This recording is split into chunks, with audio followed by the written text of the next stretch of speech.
Now, biosafety expert and president of behavioral-based improvement solutions, Sean Kaufman, who oversaw infection control of the first 2 American Ebola patients at Emory University Hospital, and is just today back from working with Samaritan's Purse in Liberia.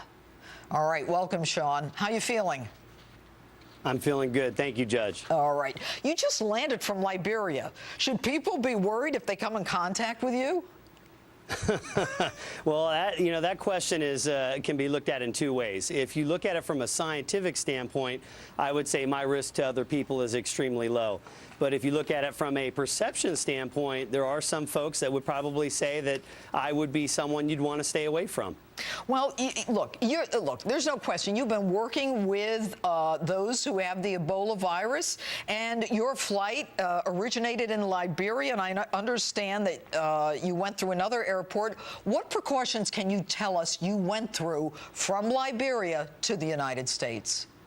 Well, I think there was some good and some bad news. The good news is that when I did arrive in Atlanta Hartsfield, I was screened by several folks, and the screening process took about 45 minutes and was very thorough.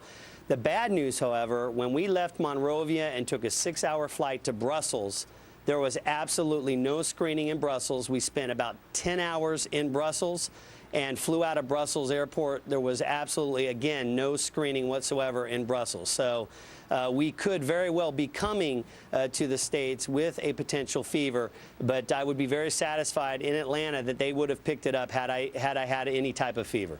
Okay, but if Brussels isn't checking, you could have potentially, had you had the virus, infected a whole airplane. Well, yes. I mean, if I was feeling really sick and being very irresponsible, absolutely. All right. Now, Sean, you worked for the CDC in the past, and you say that you knew the CDC protocols weren't going to work and that you actually reached out to them. What was to the administration? What was their reaction?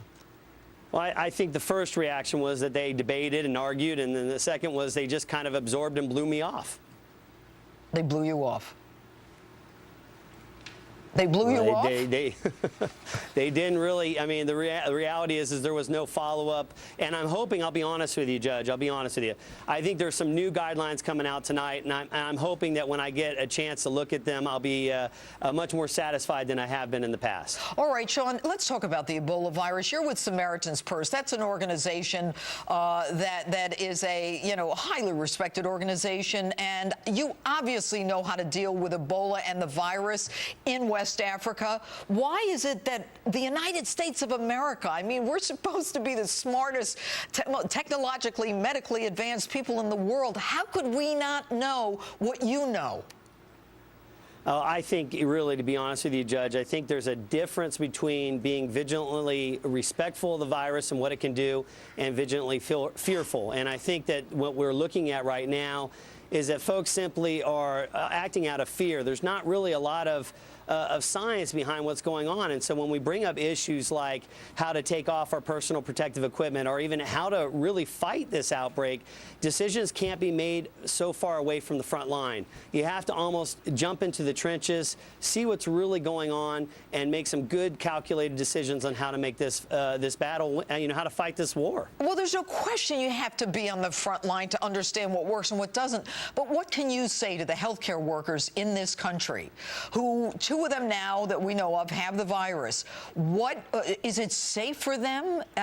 What did you know that our CDC did not?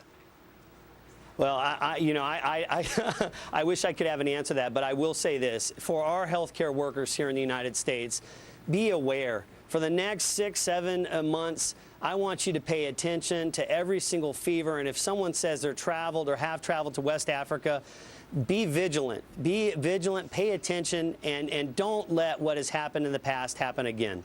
You're not afraid to work in Liberia, are you, Sean? Absolutely not. I am respectful of the virus, but I am not afraid. Why? Well, because I know the threat, and I know the limitations, and I know what I'm in control of. And I have to tell you that for the last 2.5 weeks while I've been there, I've been scared because you don't really know. You can't, and I can't say 100% that I have not come in contact with someone sick, because it has been so, the humanitarian issues over there are so severe that you just really never know who around you is sick and who is not. So again, when it comes to the United States, we have to squash it right away, and so we have to be very vigilant and pay serious attention to it. All right, Sean, one last question very quickly. Travel ban, yes or no? From West Africa to the United States, should there be a travel ban? I'm leaning, I was against it. I'm now starting to say if there's unnecessary travel that needs to be taking place, I would probably say, with what I experienced today in Brussels, there was no screening. I would lean towards a travel ban. All right. Sean Kaufman, you just landed from Liberia, Samaritan's Purse. You do great work. Thanks so much for being with us, and be safe. Thank you, Judge. Thank you.